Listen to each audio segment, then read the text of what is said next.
Nama legenda Batu Menangis.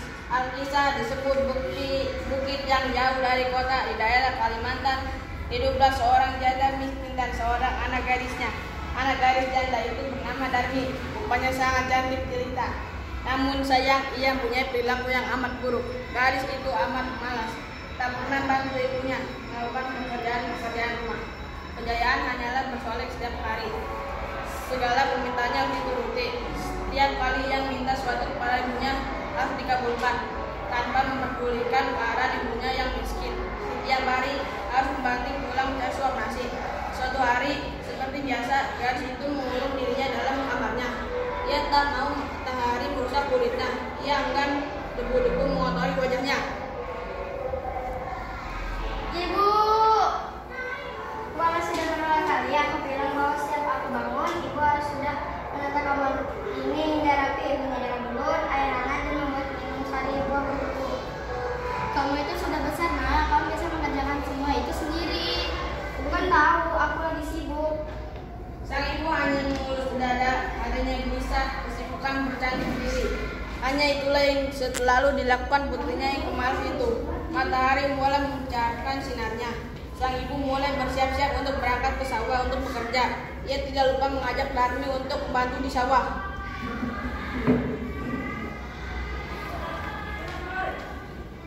Darmi hanya bantu ibu bekerja di sawah. Tidak, Bu, aku lagi. Nanti kalau dan kulitku kotor bagaimana?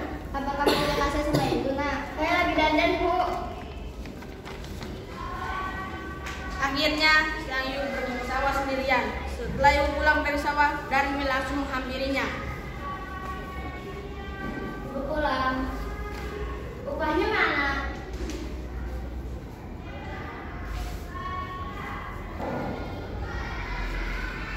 Nah, ini dia. Jangan tahu itu untuk beli beras.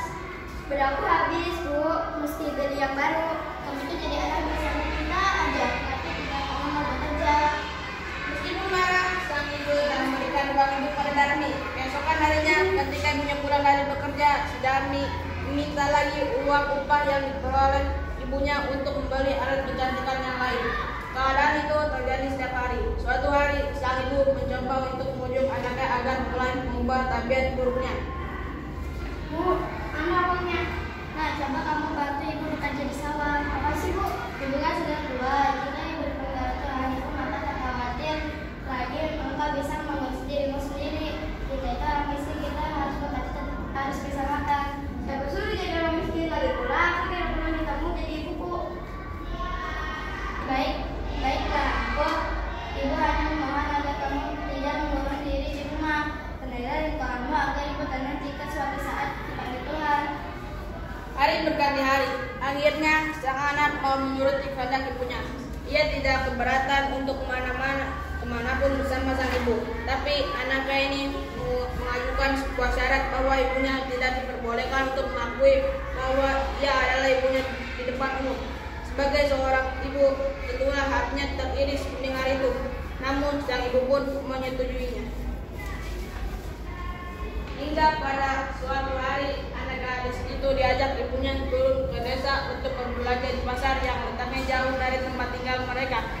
Anak gadis itu berjalan melenggang dengan memakai pakaian yang bagus dan bersolek agar orang jalan yang melihatnya akan mengagumi kecantikannya. Ketika mereka mulai memasuki desa, orang-orang desa memandangi mereka.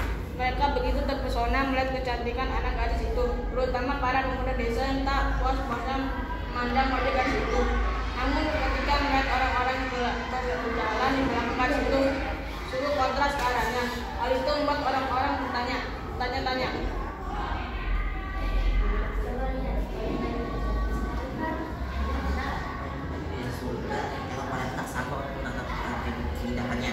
Iya, bahkan wanita itu lebih cantik daripada bunga mawar. Rasanya aku ingin mengenalnya.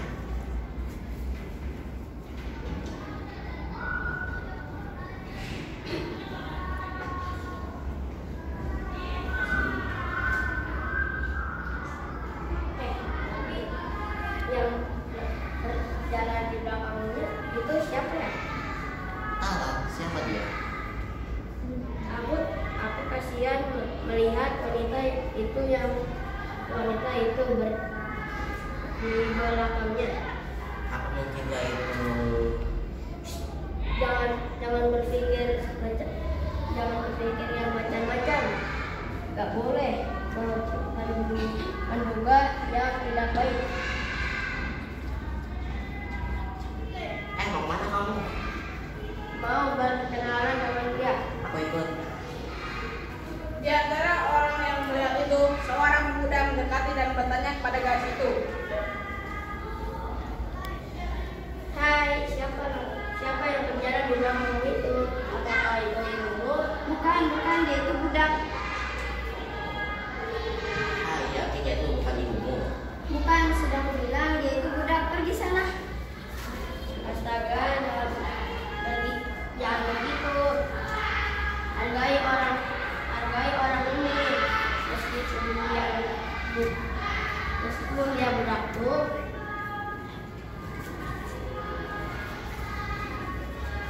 Alangkah terdukanya sang ibu mendengar itu. Satunya menangis dan dia benar-benar tak berdaya menahan sakit hatinya. Ia berberisik dan memohon kepada Tuhan. Akhirnya si ibu pun berdoa.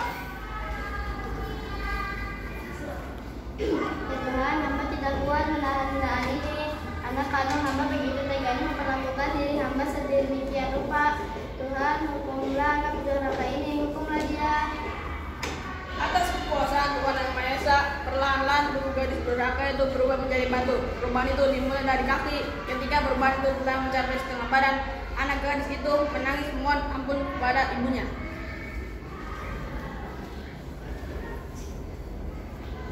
Ibu, ampunilah saya, ampunilah kedua anakku selama ini. Ibu, ampunilah anakmu. Maafkan ibu nak. Ibu. Anak gadis itu terus meratap dan menangis mohon kepada ibunya. Akan tetapi semuanya telah terlambat. Seluruh tubuh gadis itu akhirnya berubah menjadi batu. Sekalipun menjadi batu, namun orang dapat melihat bahwa kedua matanya masih mengintikan air mata, seperti sedang menangis. Oleh karena itu, batu yang berasal dari gadis yang mendapat kutukan ibunya itu disebut batu menangis.